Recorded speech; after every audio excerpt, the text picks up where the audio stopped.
حضرت امام سجاد علیہ السلام ایسے بلند اخلاق کے مالک تھے کہ مومنین کے دل ان کی طرف کھنچے چلے جاتے تھے اور آپ کے پیکر میں موجود نور سے ہدایت حاصل کرتے تھے۔ حضرت امام سجاد علیہ السلام ہی وہ شخص ہیں کہ جن کا خشوع و خضوع، زہد و تقوی اور عبادت و خدا پرستی ضرب المثل بن گئی، اور آج تک ان کو زین العابدین کے لقب سے یاد کیا جاتا ہے۔ حضرت امام سجاد علیہ السلام ہی وہ ہستی ہیں کہ جنہوں نے امام حسین علیہ السلام کے برپا کردہ انقلاب کو اپنی پھوپھی اور اسیران کربلا کے ہمراہ آب حیات دلایا، اور انقلاب عاشورہ کا زندگی کی آخری سانسوں تک دفاع کیا، اور دنیا کو اس عظیم انقلاب کے اغراض و مقاصد سے آگاہ کیا اور اس کے ثمرات کو ہر خطے تک پہنچا دیا۔ عام طور پر امام کو نام کی بجائے لقب سے ہی یاد کیا جاتا ہے یا امام زین العابدین علیہ السلام کہہ کر ذکر کیا جاتا ہے۔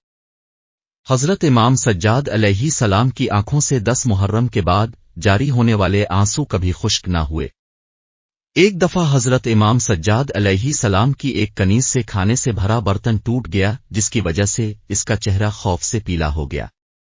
تو امام سجاد علیہ السلام نے اسے فرمایا، جاؤ تم خدا کی راہ میں آزاد ہو۔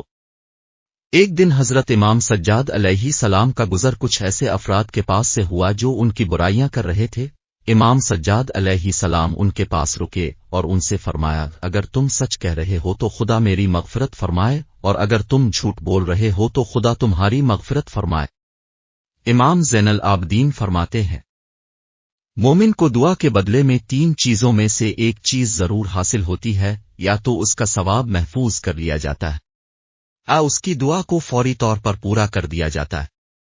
یا پھر اس دعا کے بدلے میں اسے ایسی مصیبت سے نجات دے دی جاتی ہے کہ جو اس پر آنے والی ہوتی ہے۔ اللہ تعالیٰ ایسے بخیل کو شدید ناپسند کرتا ہے جو لوگوں سے مانگتے ہوئے ان سے مانگی ہوئی چیز کے لینے پر اصرار کرے۔ مومن کی نجات 3 امور میں ہے: اپنی زبان کو لوگوں کے بارے میں باتیں کرنے اور ان کی برائی کرنے سے روکنا، اپنے آپ کو ان کاموں میں مصروف رکھنا جو اس کی دنیا و آخرت کے لیے فائدہ مند ہیں، اپنے گناہوں پہ طولانی گریہ کرنا،